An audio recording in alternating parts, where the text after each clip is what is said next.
It's a fine good evening, friends of the television, and special good evening to you as well, tuning in to get updates as far as sports is concerned. This is Prime Sports on my Media Prime Television. My name is Bishop Rene Isah. Thanking you all for choosing my Media Prime Television for your information as well as for your analysis. It is a special day, of course, as Cameroon continues the build-up to their very important first leg encounter with the Phoenix of Algeria, as they continue searching for a ticket to travel to Qatar. Also, in today's edition of the program, Friends of the Television, we shall be paying a very close attention to the kickoff of the 2021-22 football season, or better still, 2022-23 football season in Cameroon, with already day 3 of football matches to be played in the country. The fixtures are known. You shall be finding out all of that and more in today's edition of Prime Sports. Still, you shall be finding out the General Assembly Southwest Bureau fecafoot that had a very important gathering at the weekend. You shall be hearing from the likes of the foot vice president of fecafoot, Henry Jalakwan Jr., as he had a moment with the press. For all of that and more to be dissected and demystified for you today, friends, we've got brains top notch, of course, for you. And to facilitate your understanding, Ngome Michael, sports journalist with Dream FM Radio out there in Buea, joins us body and soul. Good evening and welcome. Well, good evening to you, Bishop Rene Isah, and good evening to Jemea as well as Billy Bob. It's a pleasure to be back on the program this evening after a long while, and it's quite exciting weekend in front of us, and the game of sports as well as football, our king sport in Cameroon, has been hitting the headlines. So we are here to, it's a pleasure for me to be here to see how we dissect it. We hope the Southwest region is doing quite well, as we have confirmation that it is certainly on the 27th of this month that the Southwest Regional League shall kickstart. Of course, we have men also from the Southwest region. We're talking of Jemea Teke. He joins us body and soul in today's edition of the program. Sports consultant and writer for My Soccer 24. A good evening to you, a very special one. You're welcome to joining us live in today's edition of the show. It's an honor to have a fantastic brain like you. Yeah, good evening, Bishop. Good evening to Ngome, and good evening to Billy Bock, and good evening to the televiewers out there. And that's the big surprise package we have for you on the program today, ladies and gentlemen. Billy Bob Ndive LIFONGO. He's a very special gentleman. He joins us body and soul. And remember, like we always tell you, he's a man who is seemingly everywhere and almost nowhere at the same time. But we are fortunate and blessed enough to have him on board the program today. Sir, a fine good evening to you. You're welcome. Good evening, Bishop. Good evening, Jemea. And good evening, all. And it's a wonderful thing being here again today. And good evening to the people of Bakure Town, as my neighborhood in Buea, and a good evening to the people of Moya and those of Afab village in Manfe. They got you 5 on 5, and certainly keep yourselves warm, comfortable, stay in the different couches. It is time for us to let you know exactly our first chapter of discourse tonight that you can see. It relates to the Southwest Regional Football Championship to kickstart on the 27th of this particular month. That in little less than 72 hours, football will be back in the Southwest region on a more professional note, and that has been guaranteed by the Southwest fecafoot Bureau that had a General Assembly at the weekend. Some of the major fallouts of that particular assembly would be part of today's edition of the discourse. First, we have Jemea Teke, who attended that very important General Assembly. Teke, Jemea, let's begin by finding out some of the major fallouts within the context of the Southwest fecafoot Bureau as they built up to the 2022-23 football season. What were some of the major fallouts of that General Assembly? Well, it was a General Assembly which had to kick off the season. You know, before the season starts, they have to hold the Administrative Council meeting to come out with the program of the league, and then hold the General Assembly which confirms the administrative or the resolutions held in the Administrative Council meeting. So the interim president, Mr. Ndive, who stands in place of the president-elect, Henry Jalakwan Jr., who is now the national foot vice And so it was a meeting which was chaired by the interim president, and the 31 club presidents were well represented, from presidents of Buea to Opopo, Teke United, the newcomers, Algeria, Istanbul, Temsa United, and Southwest United all came into the meeting. And it was agreed that they had to formulate that the 27th of March, which is Sunday, the opening game is going to take place in Limbe, though the venue is yet to be communicated due to the fact that Limbe has been choosing to host Elite One Football Championships, and so they are still to contemplate whether they should use the Middle Farm Stadium for the opening game. So as it stands now, the stadium is yet to be known. But the club delegates, the club, various clubs that were in attendance actually accepted that the league should kickstart. And we saw that the league had to go in collaboration with the government to ensure that stadiums that were being put in place during the AFCON were being handed to the Southwest fecafoot for their matches, though there will be some other stadiums that will be used to host matches, but the ultramodern stadiums, I mean, the Moliko Sports Stadium, the Ngome Annex Stadium, the Middle Farm Stadium, and Centenary Stadium will be used. Even the Buea Town Green will also be used as far as the new season is concerned. So the representative of the governor also assured the various delegates that their request will be granted in the days ahead. So I believe that with what the delegates accepted, everything will move on smoothly, and we had the different resolutions that were put in place, the various reasons why TEMSA and Southwest United came into play, because of the fact that FACO had more clubs in the divisional leagues or departmental leagues, and so it was unfair to give them just two places during the qualifications to the Southwest Regional League, that was Istanbul and Algeria. So reasons why, since Ngome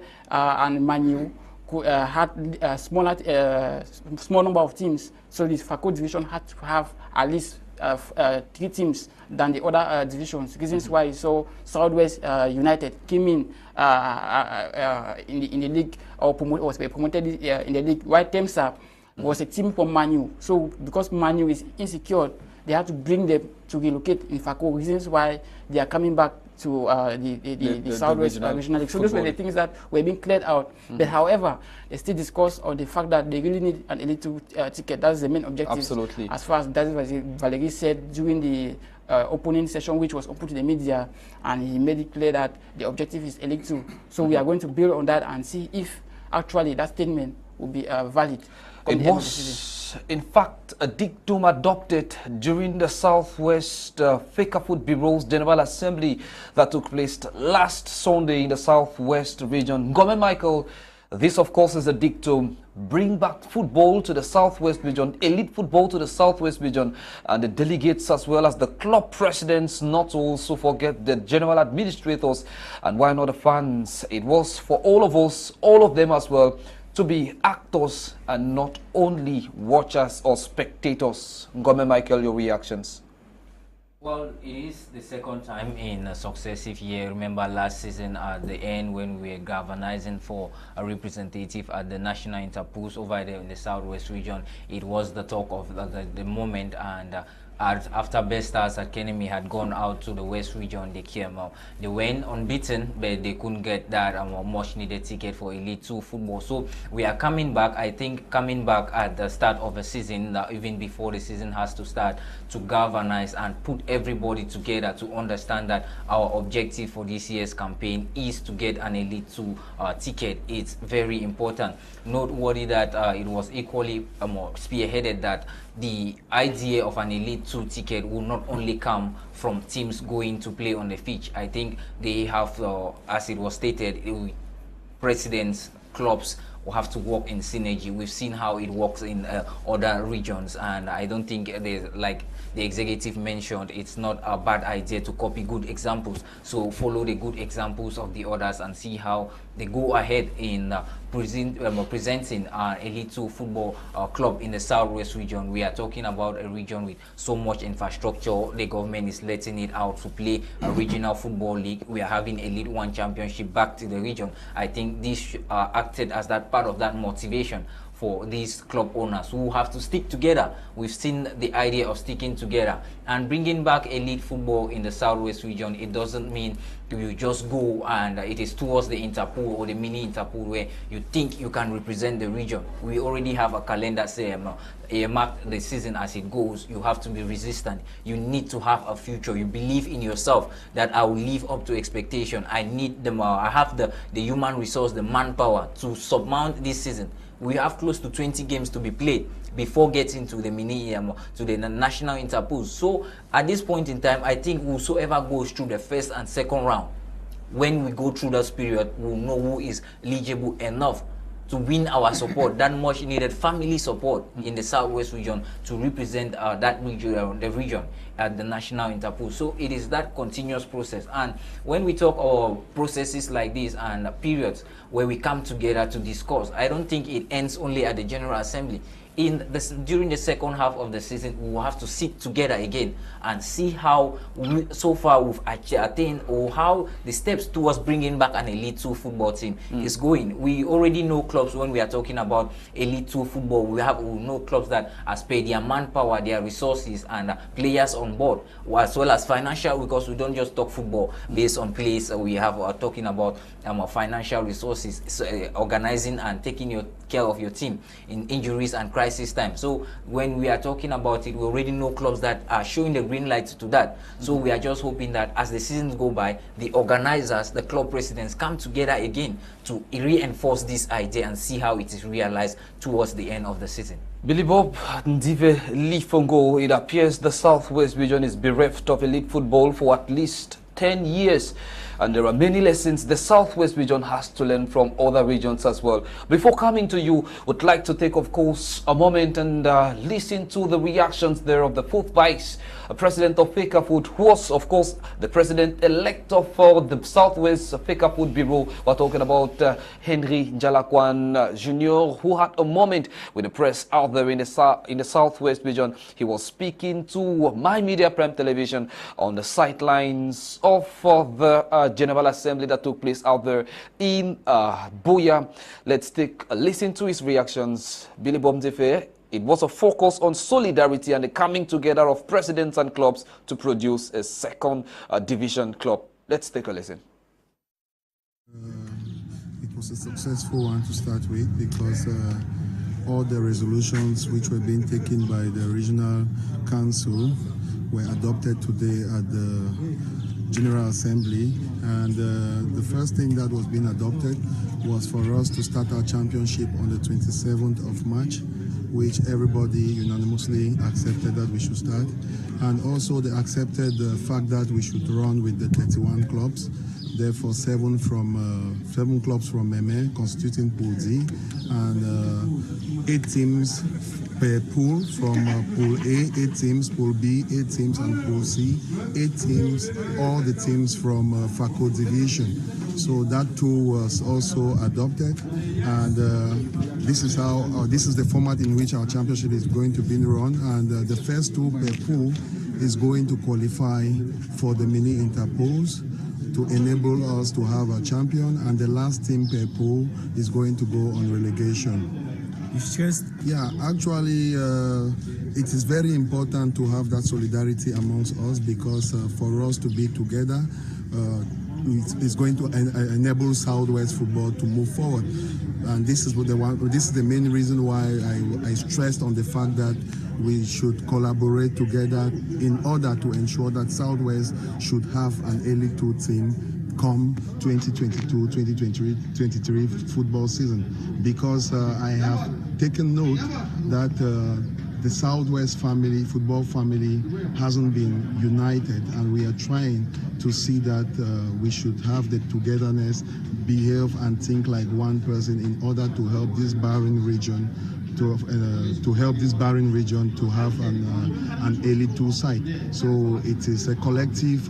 It's going to be a collective effort for all the stakeholders, the 31 clubs, to come together, get a solid champion, and all the clubs and stakeholders in the region should rally behind our champion, give them the support that they want in order for this region to have an Elite 2 site. I will promise, if it's supposed to be by my power, then I will tell you categorically clear that it's going to have it. But it doesn't lie only on me. I am representing the people, the stakeholders, and that is why in the meeting I stressed on the fact that it is supposed to be our collective responsibility, not just the responsibility of the president. The president has the mandate to roll them and to ensure that we have an Elite 2, but I think, and I can promise on a 50-50 chance that Southwest is going to. Interim president there of the Southwest Fecafoot Bureau, speaking on the sidelines of the General Assembly that held at the weekend. That, of course, marked a turning point, or better still, resolutions adopted to build up to the 2022-23 football season in the Southwest region. Ndive, LIFONGO, what are the lessons the Southwest region, within the framework of the except we've just had there, has to learn from the other regions? Well, like the president said, that they need unity, they need togetherness, but then I am not too into that issue of unity or whatsoever, because it's a football and it's competition. My main worry is how competitive. Because the problem there is the competitiveness of the league. Because when we begin to say, yeah, maybe they are looking at, and that's one. Those are some of the issues that is killing Cameroonian football. When we begin to say, all the teams should come as one man, which means I've decided that Option Sport will go or Prison Buea will go. Then why play a competition? Yeah, it's not like we're talking about financial fair play or whatsoever. But then, I think we're listening to Ndaze that I know. I want to believe that the barrenness, like he said, of the region for a while, with us having a team to play in the elite football, it's really it's so disheartening to see that a football-loving population, that of the Southwest, because it's one of the most football-loving population that will go fight in the quarters because of the match that is being played in Europe. People bring out sticks, knives. These people love football so dearly, and the cry is that yesterday we used to play on we call it the Champ de Patate, but today we have grade A stadiums that I want to believe we should make use of that. But how do we make use of them? When if we continue to play about the regional, divisional and sub-divisional leagues on it, we want to see a Cotton Sport come to play Prison Buea in Moliko, like it used to be some days. Those are the kind of euphoria that when I go out, I talk with people, they want to see that euphoria come back. But for it to come back, football must be competitive. Because you realize we're talking about, now that they've even divided the teams into pools of, yes, it's going to reduce even that competition, even because, you know, when you play in pools, it reduces the games. That is something in football. A normal football player should play at least 50 games a season. Yes, that is football, professional level. You play at least 50 games a season, because if you look at the championship, at times, when we have 20 clubs, you guys are playing 38 games in the league. And then you are playing cup matches.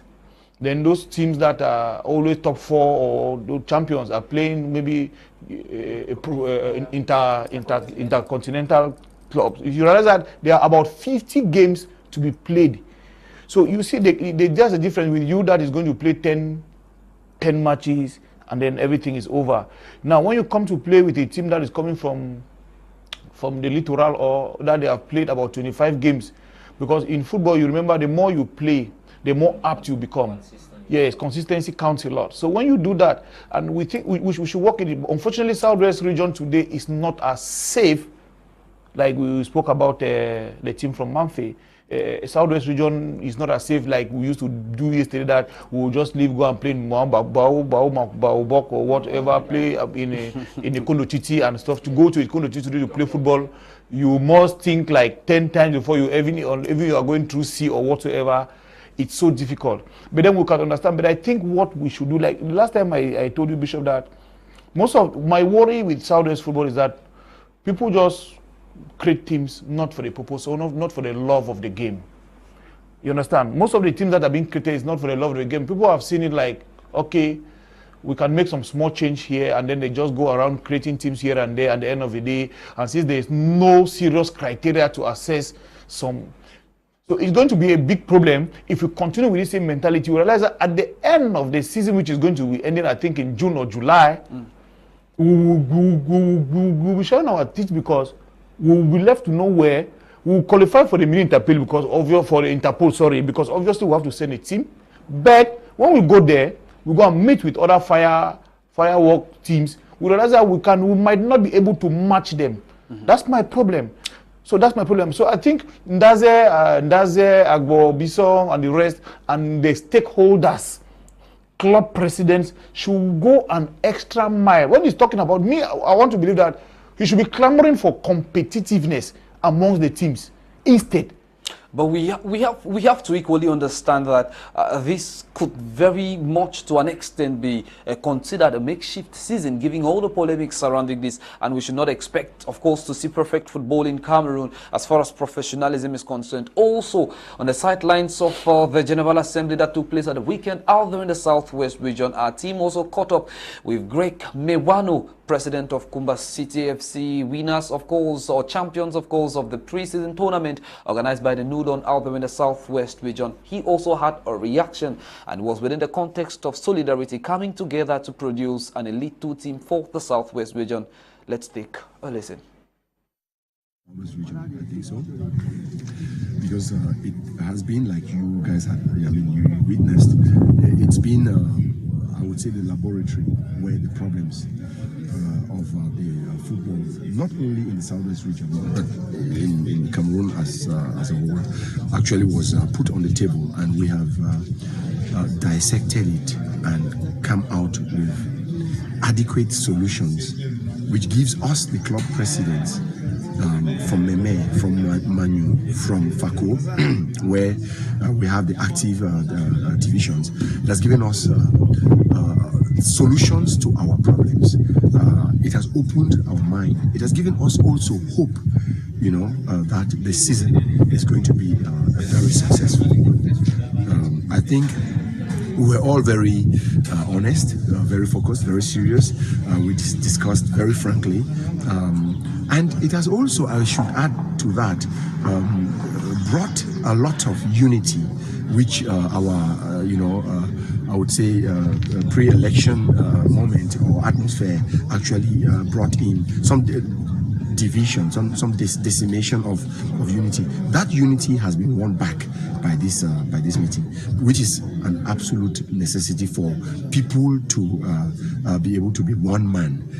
We are all talking about, like the governor said, we are all talking about, the representative of the governor brought the message from the governor. We are all talking about an Elite 2, why not an Elite 1 football team in the Southwest region, which was the custom before. We were always, one of the contenders when it came to major decision making as concerns football at the toppest level in Cameroon. The Southwest region had been in that position for, since time immemorial. But we've lost that position, and I think this is, a wonderful initiative that brings us, offers us a way forward to solving that problem. And I think with this unity, with this love, with this oneness, with this spirit of being absolutely resolute, that we all now have come together as one man, there is going to be no way that we will not have an elite football club, say Elite 1 or Elite 2 in the Southwest region. Mr. President, that I can assure you. During this assembly, the focus and one of the major fallouts has been the return of elite football at any level in the Southwest region. Is there a clear map? Is there a clear-cut map that demonstrates and shows how this is going to be done? there is one. I've talked already about the oneness that we all have, because any one club that actually finds itself in winning or coming out most victorious during the mini interpose does not. Of course, you have the president there of Kumba City FC, Mr. Greg May, one of the champions, of course, of the Southwest pre-season tournament that was organized by the Nudon, speaking there on the sidelines of the General Assembly that took place out there in Buea. Ngome Michael, that was his reaction. Solidarity coming together to, of course, produce a robust team of administrators, club presidents, as well as delegates to produce one thing: elite football in the Southwest region. Are we headed towards that direction? Are we convinced that this is the season? Yeah, I think Mr. Greg Mewona, president of Kumba City FC, one of the new faces that we were hoping to be watching out on. I mean, they might certainly come out of Kumba to compete at the mini interpose. When you look at this strategy, it is not a bad one for a start. That's why I mentioned that issue of continuous monitoring of the clubs, because when we look at it concretely, you see that the clubs are ready.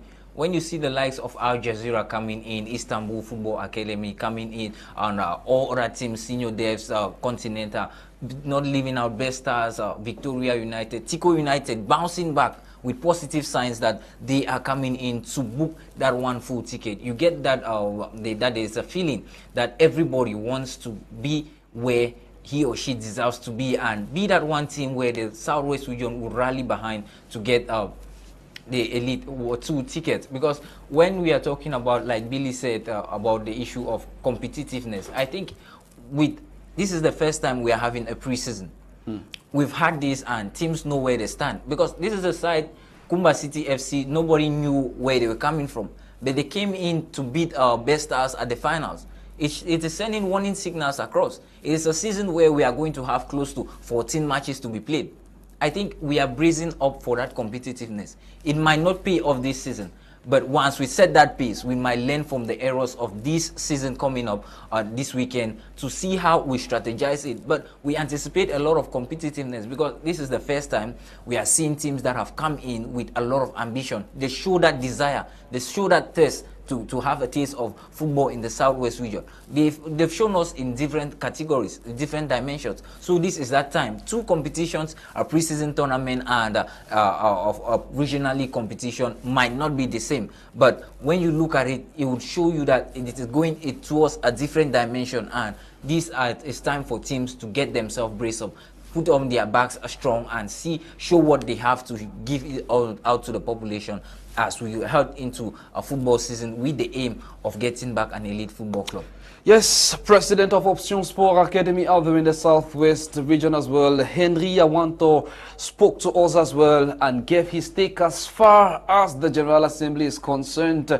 Ladies and gentlemen, we shall equally be briefly listening to his reactions there. Of course, he also put into perspective when he spoke to us the Southwest fecafoot General Assembly that took place at the weekend. Let's take a listen. We'll be right back. Henry, I'm the president of Option Sports. Ms. Dan, this is the second time we are getting donations from you to club. How important is this an exercise for you, and how is it going to be beneficial to the clubs which you are donating? Well, you were here when the representative of the governor gave us strict instructions. He gave the Southwest president the strict instructions that it's no longer time for us to be spectators, we have to be actors. And to be actors, it's in simple terms, is to say that we have to be in actions and activities. And what I'm doing today is just part of the acting that we deserve to do in the Southwest to take our football to the level where we're taking it. Our priority this year is to have an elite club. We have all the pitches, some of the best pitches in the country are in the Southwest. Unfortunately, for over 10 years, we have not had an elite club, and we think that following the instructions of the representative of the governor, we have to take that very serious and make sure that all the clubs are going in to secure. We have one the president of Option Sport out there in the southwest region speaking to us on the sidelines of the General Assembly that took place on Sunday. That was at the weekend in Buea. Jemea Teke, sports writer for My Soccer 24. That was, of course, another club president speaking to us. And seemingly we can start believing that it was one of the resolutions to bring back football, elite football to the southwest region. How possible is that given the current context? Well, I think it is something that has been a problem with the Southwest Club presidents. The Greg from Kumba City Council, I think, yes, Kumba City Council, unlike LIFCA, they have ambitions to go play Elite 2, but we need to understand that, I will always say in this platform that if you have the resources, yes, these two clubs have the resources, LIFCA and Kumba City Council. They have everything in terms of finance to carry the club to the highest level as far as Cameroon football is concerned. But now, do they have the project? Is the project work? Is a project put in place that is clear for the people to see that this is what Kumba City Council has or Limbe City Football Club has? Because the City Council under Mutanga Monjimba, they came in some 3 seasons ago, transformed St. Peter Warriors of Etikono TC to Limbe Football Club Association. But now, they never gave a coach that confidence to build a team for close to 2-3 seasons so that team will be stronger enough to compete. But rather, they were using a coach per season. For the past 3 years, they've been able to use 3 coaches, which I have said it in many platforms in the Southwest region that is not the right way to come out with a club for League 2, because you cannot want everything to come immediate. No. You had the first coach, Abu Enes, who is now coach of UMS of Loom. He coached the team. He built a very good team. At the end of the day, he was shown the door because he failed to qualify for Elite 2. That is not how a reason. You brought in Gay Cam guy. He tried and the season was cancelled. But Gay Cam guy was sacked. You brought in again Augustin Chupu. He came so close in qualifying the team for the national interpose, but though he died, may so rest in perfect peace. But his assistant, Fang Jimmy, who had left Leopard, that's the coach that has experience in Cameroon football, one of the best brains we have in Cameroon. Why not keep him to continue with the philosophy that Chupu left? He was sacked and they brought in Coach Moses. That has been the problem. The clubs have the finances, they have everything, but the project is not there. You might have everything, like the man in Kumba City Council. He's saying that he's having the ambition, but now what is his project? That you have the project, this what I have, this 100 million. How should I have maybe the next 2-3 seasons? Bring a coach for maybe go and hire a John Kep and come and train like this by project for the next 3 years. And I need to. That is what is lacking. We might have the resources, but those clubs do not have the manpower to manage the financial resources and bring the good product that we need at the Southwest region. I've quoted Lika, and but still might fall in that same trap because we haven't seen them going for a world-class coach in Cameroon, like the John Kep, the Buea, bring those guys and tell them that this is a project. We need this team to go Elite 2. That has not been, we cannot qualify for Elite 2 without a project. It is it is unprofessional. If we are talking today of a competitive nature of our football league in Cameroon, where everyone is wanting to go professional, you must start with your own self to be professional. And how do you be professional? You bring people who are professional in terms of marketing, the media officers or whatsoever, to bring in and make you a project which you can be able to project maybe 2-3 years, and then you build up a formidable team that can go places. I think that is lacking at the Southwest region. Well, a project, of course, apparently is what is lacking in the Southwest region. For those who are just tuning in, your own to Prime Sports. and we take a nosedive to our next chapter. It still relates to football in the country, and this time around on a more national level. We shall be talking about elite football in Cameroon with day 3 already underway. Friends of the radio, fixtures have been made public, but we shall also be taking a look at what has made news as far as day 1 and 2 are concerned, with some teams making much news as well, and surprises very much available in this very 2022-23 football season in Cameroon. Billy Bob, you've been wanting to see, of course, excellent and professional football in Cameroon played. What has been, your experience so far? You've been able to go to different stadiums across the national territory just to have an opportunity to savor this. But it's still not a season that is coming without wahalas. We still have many of such, but let's look at the general kickoff of this season. Well, Bishop, I think, like you rightly said, it's a transitional season. Because when we are playing, we are going to play the whole season in about 3 months. 3 to 4 months. We are going to play it in 3 to 4 months. It's a transitional season, like say transition. When you talk about transition, it means that some abnormal things might happen. But so far so good. So far so good. There are some quacks. So far so good that I think the opening match that was in Buea. The opening match in Buea was at least when you are playing with they call it the Mangwa. Is it the Mangwa boys? Playing the Abakwa boys. They're playing the Abakwa boys. The boys met. This time around they met in the field. They met in the field. And, the fanfare on the opening day was cool. It was really cool. I think the president of fecafoot and the transitional league did their best to see that football was given pride of place, and it went well.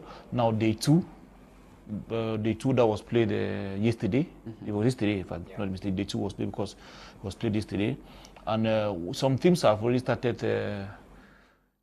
It's like we say MBSO, kind of demarcation kind of a thing. So it's really coming. The teams that we are thinking that we still have time for build up. I think those teams might be relegated. When you look at the season, there was a lot of arrangements backdoor to have this team, this championship, yes, to 25 teams. And now playing with 25 teams, they had to go for pools, pool A and B, and stuff like that. And it's a tricky one. But then, looking at the football, we've not yet seen that champagne football that we want to see. Maybe because of all the too many brouhaha that has engulfed in football in recent years. But then you can see there in Pool A that Kanong is making hay, and Panther, Tonnerre, they are there. If you are not, a lot of them. But then it's still some have played but one. Because there are some delayed matches. Cotton Sport has not yet played. And we understand the reasons why Cotton Sport are not playing. No, initially it was not because of that reason. Initially it was not because of that reason. That reason only came, this is Cameroon. That reason that when they had this backdoor arrangement, Cotton Sport was part of that deal. Cotton Sport was part of that deal that they choose, how do we put it, neutral stadiums to play, and Garros was left out. But then people were asking why was Garros left out? It was simple. It was due to the financial constraints. Because Garros is far, so it's better for Cotton to come down since the competition is being financed by the federation. It's a plus. We've never seen it in Cameroon before. We've never seen it. I don't know where it is going to have that money, or where he's having the money to do all what he's doing, because they're taking care of their lodging, feeding, and transportation. And going to play up north these days, teams don't go with buses again. They go through the air, and it's costly to transport people to and fro. And then when you are playing, so it's a little bit. So, but then it seems as if when the Garoua delegation left that meeting, they went back to Garoua. And hell was let loose that pourquoi vous avez accepté ça? Pourquoi vous avez accepté ça qu'on ne joue pas chez nous? But they did not look at that other side of it, that it was because of it, because the president of Cotton Sport was in that meeting. And from the communique that sanctioned that meeting, he said that all the club presidents had accepted Yes, that format. Now, a certain newspaper carried out news on that day, and that is how that fire started burning everywhere. But initially, Cotton was preparing for intercontinental football. That's why there's no play on the first day. But now, it is now that they are saying that no, they have to play in Garwa too. But I think I'm happy with the way the transitional committee has sanctioned, has resolved by saying that, okay, we are going to do the playoffs of the season, because you know there's going to be playoffs of who's going to be champion and who's going to be relegated. They are going to do the playoffs in Garwa. I think that it came out this evening. We are seeing a hand from the presidency. That is why I'm not too happy with what is going on with this issue of presidency here, presidency there. It's killing the game. It is killing the game. It is killing the game. Even if the presidency had to intervene in this matter or interfere or what, this is what they call gentleman agreement, backdoor arrangement. It's not difficult for them to call Semenge or call Etofis and say, okay, look at it this way. Why not also it all the time we are coming on high instruction of the president to do this, high instruction of the president to do this. Look, it's belittling our football. People don't understand. Look, those who have brains will see it that way. That it must not come from the president. Must not come from, and they're just using the president to do their things, to fight their fight. It is not that. Call Etofis, call Semenge and say, look, our Garwa brothers are, you go to a meeting, backdoor meeting. We all know that, we all know how a country is being run. And when you do this, all of these gymnastics that they do, it kills the football. Because now they are making now as if Cotton Sport was not part of that meeting. But all of us know that in that meeting, I saw the representative of Cotton Sport there. They all accepted. So, and if we come to this, it's making now, for example, the football, we don't know what is going to happen here. We don't know how it's going to happen, because now the budget that fecafoot had budgeted for this is going to increase. Maybe the government is going to step in. We don't know. Maybe they're going to step in. Maybe the government is going to step in. But then I think they should look for another mechanism in solving such problems that is not really in the government circle. Jemea Teke, according to the statutes of fecafoot as amended 2 years ago, fecafoot has the responsibility of managing football in Cameroon, football at any level. Why is it that it's difficult for us to have this football managed by fecafoot without the intervention of the ministry or the presidency? Well, it is very difficult. We mentioned here about the spirit of the law, where they don't even understand their role as far as their own status is concerned. It's like even FIFA today, where FIFA is also toasted here and there by some big countries like Britain and the United States. So that is the same thing that's happening to fecafoot. You might say they have the right to control the management of football, yes, but there are some issues where people look at their look at their political background and try to go and overshadow what is happening as far as fecafoot is concerned. Because if you understand, even the election of Eto, you understand that it was something that it had some godfathers somewhere, because they never wanted, there was a fight between Buea and Semenge and so forth. So that again was like a coup against Buea to put Eto there so that he can. Most of the government people were not pro Eto. Yeah, most of the government people were not pro Eto. We would not go to that, into the polemics of how Eto was elected or not elected. So it's just that it's their fufu. They should try to fix it and bring in Eto into all of this. Let's look at the football season 2022-23 in Cameroon, and let us ask ourselves the question. Yes, we understand it's a transitional season, but can the government stay out of football and allow football to be football? That is one thing which Eto coming to the federation should understand, that football should be left for those who run football in Cameroon, because we've seen that in the past years, our football has been influenced by external forces, especially from the Ministry of Sports through the government. So that again, that is what we don't want as far as our football is concerned. We need a situation whereby fecafoot stands its authority and makes their voice heard as far as our football is concerned. Cotton Sport, I think what I expected from fecafoot against Cotton Sport should have been a sanction from fecafoot, saying that what you have done is breach of contract because you were part of the meeting. And so you don't need to go far. fecafoot just needed to take a decision, a proactive decision, and tell Cotton that this is what has been taken. Like what happened, I think, with the European clubs, where you take a decision that you say you are not going to be part, they sanction you. That's it. I think that fecafoot should have done. But they sat back and allow Coton Sport to do whatever game they want to play, and went to the presidency and say high instructions. So that is where fecafoot is failing. So I think that fecafoot has to take its power. You say you take power by force. If the laws are saying clearly that that is a status and FIFA is behind you, take your power. But that has been a mistake. So, but I think that Coton Sport, one of the reasons why Coton Sport is making that statement is because they want to play in Garoua. They feel that Garoua is their home. And they feel that anything that comes to Garoua has to be slaughtered. It's like a theater of dreams where you go in Manchester United, theater of dreams. That's how they believe that Garoua is.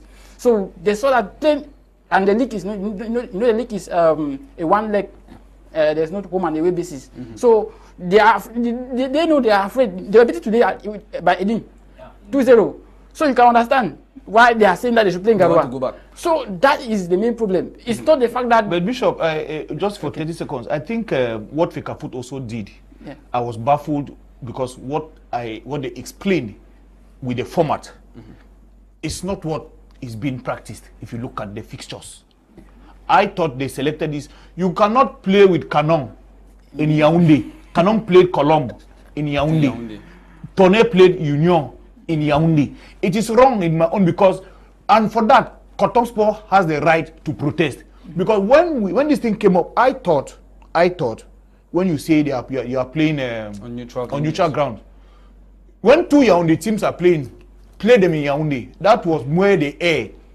And I think they realized that they made an error in those fixtures. I have all of the fixtures till the 19th of June or whatever, July, something like that. So I realized that they erred in making a lot. Teams are playing. Ashley cannot be playing Fuvu. The other day, the match was being played in Bafoussam, when a Bafoussam team was being played, and then you say he's playing on neutral ground. No, it is wrong. When you see that kind of a fixture, we also want to understand that the finances involved and all of that would warrant teams based there to be there. No, that's what I'm saying. That to me, if I was charged to make that kind of arrangement, right, I would do everything to play. For example, the West has about six years.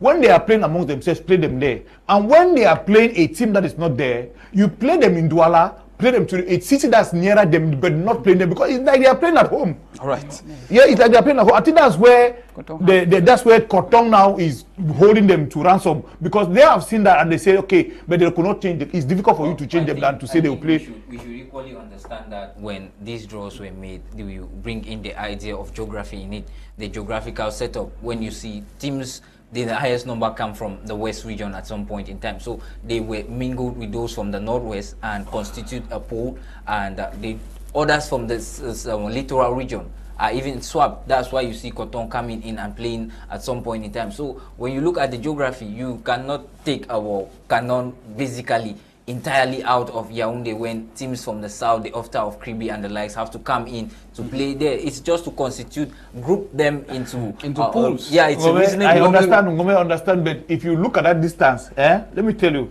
have you gone to Bolova? Not really. If you have gone to Kribi? No. Just cause if you look at, you talk about geography. Yeah.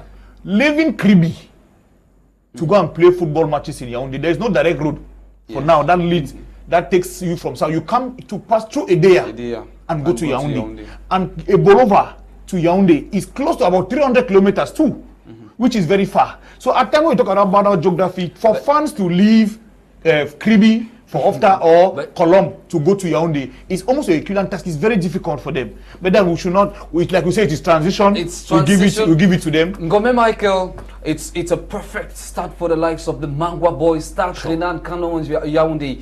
These teams have gone 2 games, 2 wins already, 6 points as they both head Group A and B. Like you can see there, for Group A, we have Canon who is leading there with 6 points, and the same like Start Rene with 6 points there. Group B, the Mangwa boys as well are on top with 6 points. Perfect start for these teams. Ngome Michael, it's a very enticing league we are having in Cameroon. So far, who do you see clinch, go farthest as far as this one is concerned? Well, Bishop, I think it's a little bit too early to be pointing out on that, but it is exciting to see that clubs, the likes of Canon, remember at the start of this season, I clearly mentioned out that whosoever doesn't step on the moving train might be left behind. And these are some of the situations. Teams who had their time to prepare on it. Bamboo Tools, they got the first point of the campaign from a possible, I think that should be 66 in the group where they find themselves. Canon too have been so far unbeaten in 2 games. They having their scoring prowess being put to test. Scored 6 so far and haven't received any start. Renard, it just shows you how prepared teams were before at the mention of the start that the league will have to kick off on this day. So that is the period where you get to see that teams are preparing. But it is the elite one. It is not only about how you start. It becomes more tactical, how you endure the seasons. We understand that injuries will come in. Players might not be fit. Forms will have to drop. So it depends on how you start. You start the season perfectly. It is good. Canon have scored 6 goals. Will Canon continue on this firing form in the middle of the season? They stated that they are out for a silverware this season. The Cup of Cameroon will have to set in.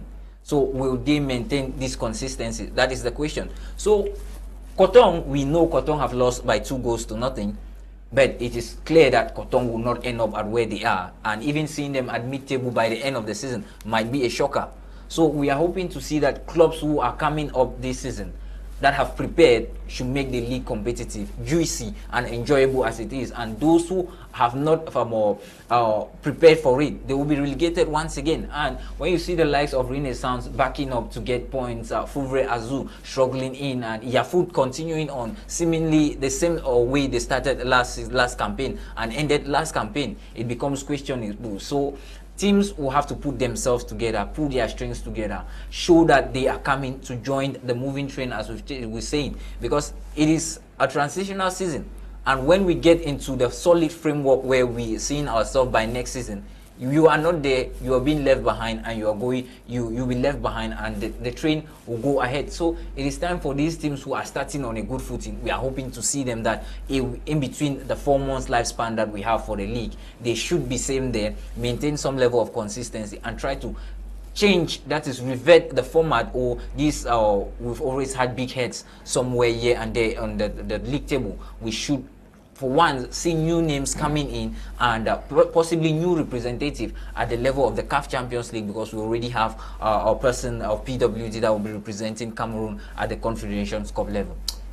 It might have been the post-Antonio Concaicao da Silva Oliveira era, but many and much, of course, is still making waves as far as headlines are concerned. 1 billion is the money he's asking from the government of Cameroon after he was fired before the end of his contract. Well, that's making lots of news, friends of the radio and friends, of course, of the television, as you watch us this evening, just to find out that Antonio Concaicao da Silva Oliveira, former coach for the Indomitable Lions of Cameroon, is asking 1 billion francs CFA in salary after he was sacked and replaced by coach Rigobert Song, who has to, of course, prove himself this weekend. Billy Bob, Ndive, LIFONGO, Cameroon again, dancing the same Makosa after how many years? That's still where we find ourselves. That is still what we are doing. Football in Cameroon is all about money. Money that could, of course, help in developing football is used to pay it. No, but Bishop, that's no news. That's no news. We are accustomed to it. You are accustomed to it, and looking at, and it's no news again to that a coach who's been fired must be remunerated. Sure. It's no news.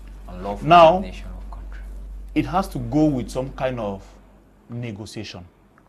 It's a little bit complex. The money, I don't know what gave, I don't know, I'm still trying to place my hand. If Conceição's contract, because he had how many years contract? 2 years. 2 years. The new one or the old one? The new one. The new one, was it signed? Was he given a new contract? Yes. Was he given a new? Okay, last year in August. Yeah. Exactly. Last year in August, he was given a last year August contract for 2 years. Now, looking at it, which means his contract is not up to 2 years again. How much was Conceição being paid per month? 20 what million? 19,000 euros. It was no. It was about 20 something million or 30 million, something like that, something of that sort, if I'm not mistaken. Yeah, something of that sort, or FRS CFA. Now, the law that concerns coaches, hiring and firing of coaches, Remember, that is why it's always good for a team to push a coach to resign. You push, and then I don't know the kind of contract that they signed, because when you sign a contract, you give what they call in French cahier de charge, a roadmap. You give that, okay, you have to attain this. Yeah, if you don't, if you don't, it terms you have to. If you don't achieve this, we might part ways. Because what Concaicao was going to win the AFCON. I think somebody told me that I've tried to lay my hand on the terms of reference of his contract. I just saw where he signed, Buea signed, and Ngome signed. I wanted to really capture. Then that's where I would know that our jurists were doing, that they did a wonderful job, because you have to put all of these terms of references that you don't just bring a coach and just say, come and coach. There should be an objective. That objective is what? For this day, it was CAN, and then the the World Cup qualifiers. So I don't know all of these. Now, he started by not winning the AFCON, which was being played in our backyard. That's already a problem. So firing him, they had to have like a consensus again. Because how coaches are being remunerated when they are being fired is an arrangement between his employer and his team. And it also depends on the caliber of the coach. When you hire a high-profile coach, you cannot pay the high-profile coach as the same one when you go and pick somebody in fourth division in the country. Then he comes and then he's going. It differs. And then it also depends on if the coach that was fired picks a new job. If he picks a new job after he was fired him, the compensation that you're supposed to pay him might drop. All these gymnastics are things those are some of the things that govern. For example, I'll give an example. When Mourinho was fired at Tottenham, the separation fee was supposed to be about 16 million pounds. But since he did not hold it, Jemea, he was not idle for too long. He went to Roma. That money now dropped to 9 million. You understand? The money that Tottenham was supposed to pay Mourinho dropped down to 9 million. And it even dropped to 9 million because the money that he was supposed to be, that was being paid at Tottenham, Roma is not paying him that kind of money. You understand? I'll take a perfect example again for Mourinho. The last three sacking of Mourinho in England, the three clubs that he gave him a total whooping sum of like 47 million pounds in separation stuff, compensation. So it's a little bit complicated. I don't know where our guy is coming with this, because it's not just 1 billion, 1 point something billion that he's asking. Because if I look at, even if he's earning 30 million each month, and it's meaning about let's say 14 or 12 months or 14 months in his contract, I don't know if that money is going to attain a billion. So so when people just say things anyhow, I think the Cameroonian government was supposed to have negotiated with him before this and say, okay, this is what they called him for negotiation. Okay, you are going. This is what. They negotiate, because if he has a manager that has bargaining power, you have to bargain and say, okay, instead of you paying me 1 billion, I'll give you 300 million. For separation. But we waited, as usual in Cameroon, we waited until he is gone. He went, lodged a complaint, and then is now like disgracing the whole nation because of this. So it's a little bit tricky one, and we are used to that. Like we say, it's no news. Like I told you now, fortunately for him, Mbomoja appended his signature in his contract. The last time I told you guys that there was a coach that to Cameroon to TAS or FIFA, and they told him that he had a contract because Ian Mohammed at the time refused to append his signature. I think that was Arihan or Atujo, one of them, refused to append his signature on his contract, and he went there, and that's how he lost. But fortunately for him, I think they are going to like get to a compromise, because whether I would like it or not, he must be giving some monies, but not the 1 billion that he is asking. All right. Jemea, Teke, you seem to have a mastery exactly of some of the solutions like you proposed that the Southwest region comes up with teams and projects as well. You've made very salient proposals as well. Let's look at what the government of Cameroon as well as fecafoot can do to, you know, stop this problem of sacking coaches and getting to pay them or compensate them thereafter? You see, this thing is this dichotomy between fecafoot who appoints coach and who does not appoint coach. That's where the problem is coming from. Because prior to Conceição's departure, the contract simply says that he was not there to win the AFCON. He was there to reach at least the semi-finals. And he played one. That was where the contract says, according to what the reports are saying. Now, he reached the quarter for the semi-finals. He won the 3rd place. And he had qualified for the final round of the World Cup. So sacking him at that point in time, and here where the sacking is coming from the high instructor of the head of state, appointing Ngome Banana. That again plays another dichotomy again altogether, because he was not contacted. He just hit at the bomb on that particular 28th February where he was sacked, Ngome appointed. There was no negotiation, and we sat and we say, okay, Ngome take over the mantle. Whereas the minister had come 2 weeks before 28 and said that he is a teacher in a class, he doesn't expect every student to pass. Saying something of state media, CRTV. Yeah. Actually, do. Precise. So he said that, and then at the end of the day, fecafoot now came in with their own Cold War idea, our ideology. And to the president. That again, since fecafoot could not fight the Ministry of Sports, they went out directly to the presidency. That again has put us to another level where we have to pay his contract, because his contract was still remaining after his contract renewal in August. He lasted just 6 months. How can you give somebody 2 years contract and he attains just 6 months in that contract and you sack him? I don't know whether we were thinking of, I don't know what they were thinking, but this is something that for the past 2 years we spent close to 2 billion. If we pay this money now, we'll be spending close to 2 billion for coaches. Remember, we paid Hugo Bruce 114 million francs. After winning, we paid Clarence Seedorf close to 616 million francs CFA. And now we have to pay 1 billion francs to Concaicao. That's something close to 2 billion francs CFA. That plus the monies which fecafoot lost during court cases, 1 billion. That's really close to 3 billion francs CFA that we have lost. Just like that. It shows that we are not serious in this country. So I think that the new bureau that is there, they should understand that we need to have some projects. If you, yes, they say we have a sporting director, I don't know whether it's even existing or whatever, where they can actually come out with projects, give a high-profile coach a job that can take us for 2-3 years. At least let us come out from this mentality of sacking coach after 1 year.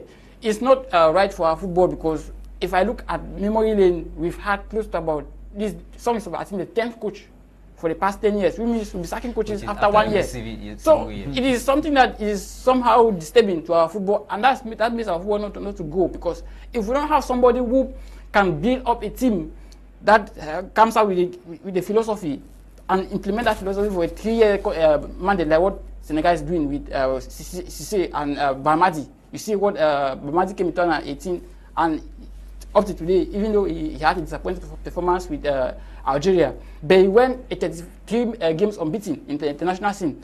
So that is what we need to be looking at. We should not be looking at a situation whereby because you want a black coach, you want an international coach, you go and sack. Because a coach fails to do your objective, you go and sack. I think the problem there, Jemea, is that there is a lot of mafia. You see this country like this, the mafia, the backdoor operations that go with football in this country. It's so complicated that at the certain point, because you see song now like this. Yes. I want to bet you that maybe Song that have just given him a what they call a poison cake. They have just given him a poison cake, because when you put a coach like Song with knowing the Cameroonian mentality that they have given him, then because at this juncture Song says a pass a cast, he must qualify or Cameroonians will fall on his back. But then when you will, because the Cameroonian example is coming from Aliou Cissé. Yeah. Is Aliou Cissé's example that Cameroonians have been clamoring for. But very few Cameroonians will not know that Aliou Cissé has been suffering for 7 years to get to where he is. And achieve that what is he the did. problem, and achieve what he achieved. Because at the because you know, before winning this, Aliou Cissé was even at the verge of being sacked. Yeah, exactly. Yes, but they just said, okay, let's go to this last trial. We must be patient, like Jemea said. If we are not patient a lot or enough, we cannot achieve what the Belmadis are achieving. You understand? We must be at, because he said we're talking about 10 coaches, which is very true in past 10 years, which means it's an average of 1 coach a year. It is not working because these coaches have different school of thought, different philosophies of play. You bring this one, that's why you are bringing somebody today. As it comes, you can start changing players. We don't have a play philosophy as for one, and that is the Cameroonian mentality that we have. So we must be very careful in appointing coaches, because if it happens that tomorrow we are playing Algeria tomorrow, if we don't win or we draw, Song is going to be on a very hot seat in the match that's going to be played on the 29th in Algiers. That takes us to our next talking point. Cameroon meeting against Cameroon meeting Algeria tomorrow in the first phase of that very important match that would either see Cameroon begin a smooth ride or, better still, a very rough one. Ngome Michael, what are the stakes Cameroon heading into this one? Some key players for the country are missing, and for obvious reasons. But what are the stakes, Ngome Michael?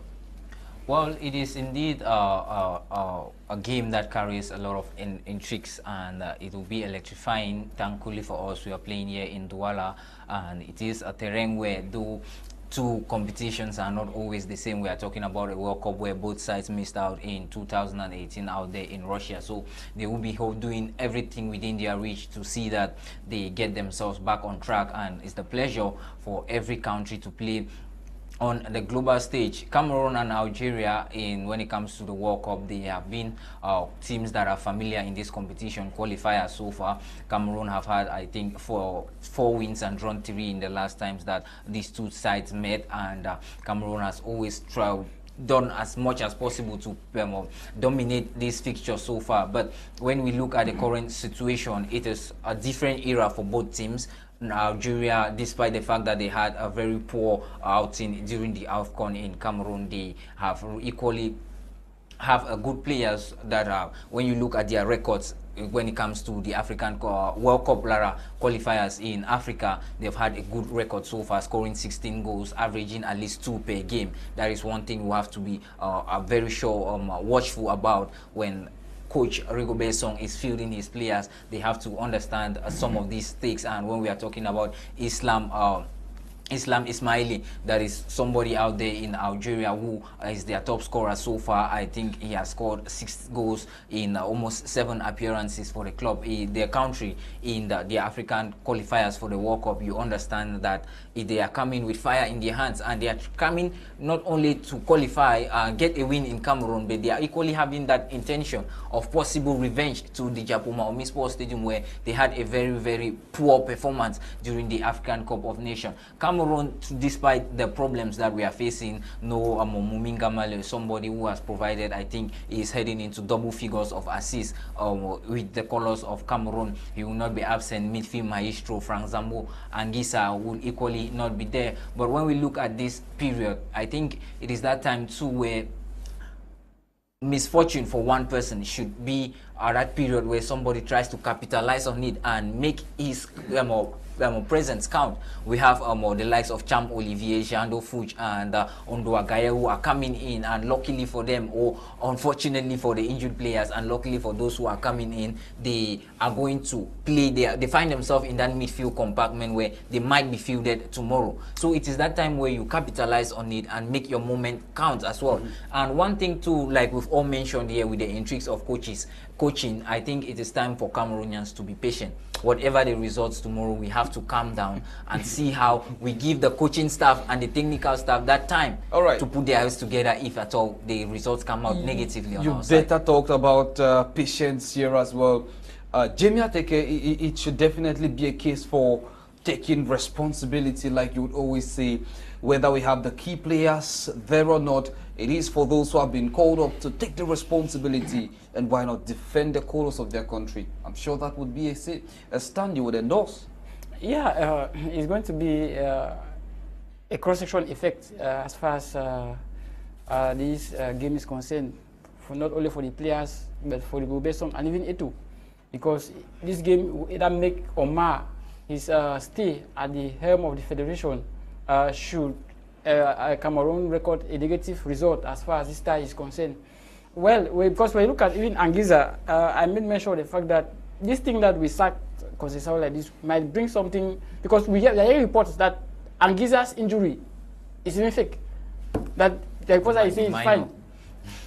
that this is why I know he's not coming, because they had a flashback video which shows that Hangisa never greeted Chufumoti because of the way his relationship between him and Concaicao.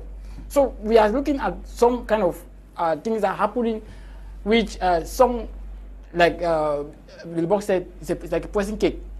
And tomorrow is a game where we have to do everything to win that game, to safeguard their image as far as tomorrow's game is concerned. Yes, we might be going for history that Algeria has beaten us once, but Algeria had a misfortune during the AFCON just, I think, 2 months ago. But they will be coming to this game with huge power as far as this game is concerned. Remember, Mahrez is one of the top class players as far as the world football is concerned presently.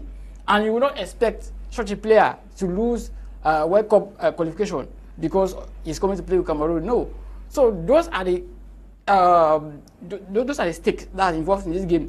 So I think, like I've always said, Angisa is not there. Nolinga, I feel pity for us because that's a player who has been giving all his best for our national team. Remember that during the qualifiers for the group stage, he actually scored, he actually provided some key assists. Yeah. Remember, he scored 7 goals from set pieces, and he provided most of the assists for those 7 goals. So I think that again gives us reasons to miss him a lot as far as our offensive play is concerned, because we've scored most of our goals in qualifiers, both in the AFCON and in the World Cup qualifiers, on set pieces. And what we give those set pieces in Nolinga, most of them. So that is where we're missing. So I think that those other players who come in, and there will be a center key for, or a case study for Chufumoti. This thing that I've been saying, that Concaicao has been keeping him on the bench because he doesn't want to put him. Tomorrow he will be starter. That is for sure. Certain. But all eyes will be on him to confirm whether Concaicao was a good coach or not. All right, that again puts him under scrutiny for tomorrow. Cameroonians to watch. What should be the greatest expectations of Cameroonians heading into that game tomorrow, Billy Bob? As a fan, you're talking from the perspective of a fan. How will you approach that game? If I tell you I'm going to approach that game with a lot of serenity, then I'm lying. It's going. The two-legged match is going to be war. Even though at one point we used the word war here, one country said no, football never la guerre. Football is war. Because what is going to happen tomorrow is that Cameroonians are going to feel that they are going to, like, it's 50,000 capacity stadium. I don't know if they are going to give them 40,000, like 10,000 because of COVID, which is not even existing again. I don't know. And I'm not going to those places. So I don't know. But then it's going to be a very tough football match for Cameroon. Yeah. It's going to be a very tough football match for this country. Because coming from the debacle of the AFCON, because whether I would like it or not, our eviction, the semi-finals was a debacle because Cameroonians were aiming for the cup. Because now they realize that most countries host to retain, who were going for the keeps, and the stigma of 1972 was still lingering around. And the same thing happened again, that we were eliminated at home at the semi-finals. So tomorrow, Sigobert's song should do everything with his boys to see that victory comes out, even if it's 1-0. Even if it's 1-0, he should do everything to see that Cameroonians go to sleep with joy. Because the return leg match in Algeria is not going to be easy with the Desert Foxes. It's going to be tough. Because what happened with these guys, with the Desert Foxes here during AFCON, was a complete debacle for them. We watched their matches, you could not understand. If they were the defending champions. The champions. With the likes of the Riyad Mahrez, until even losing the penalty at the time that when he could not imagine himself. Something went wrong. And I think they are coming to fix that thing that went wrong. Yeah. And it's for us Cameroonians to, like one man, we keep our differences aside, because if you at the side comments I'm having, it's not a good one for Cameroon, and that is our problem here. When it comes to these kind of situations, Cameroonians should keep our troubles aside. We focus on winning this match, not the negativity that I'm hearing from left and right. That some people think that some people who are pro Concaicao some who didn't like song And to stuff think like that. some of the players have even been involved in car accidents, and thank God they are fine. And I That think could like very well play on the morale of the team. yeah, like Jemea just said, it seems as if there are some underground cables that we are not seeing that is happening in the Lions Den, but we're going to know them. You guys are journalists, and with time is going to come out to if Zambo. I saw Zambo being injured. I saw him being injured, so I want to believe that he's still injured for now. And being with the accident of Andre Onana, we thank God that he was driving a Porsche car, a very nice car, because if it was one of these our rickety cars, maybe the story would have been different. That is the reason of having good money. You buy a new car where you have good airbags. All right. And so that is it. And we all want, the only thing we want to believe is that tomorrow, by this time, when we are going to bed, we're going to sleep happily, that we have at least moved a step forward towards Qatar. To Qatar. Very briefly, we shall take our next bus stop, friends, and we would be looking at Africa zone as far as the qualifiers for the World Cup is concerned. Many matches expected tomorrow. Democratic Republic of Congo would be coming up against a very tough opponent in Morocco, friends. And also Mali shall be coming up against Tunisia, while Cameroon would be taking on Algeria. And of course, Ghana would measure football strengths with, yes, you heard it right, Nigeria. While of course Egypt would also be logging football horns with the likes of Senegal. Certainly it proves to be a very enticing weekend for football in Africa, and we would rapidly look at some of these fixtures, beginning with that of course that pits Ghana and Nigeria. It's also making lots of news across the African continent as well as on different media platforms. But let's talk Ghana, Nigeria. What of course would be your pre-match reactions? Well, you see, that's a game where this is the first time these two African giants are really, we miss one of them, unfortunately. Yes, we miss one of them as far as the World Cup is concerned. And there have been some instability within the Ghanaian camp. We know the Ghanaian camp has actually suffered for the past 12 months.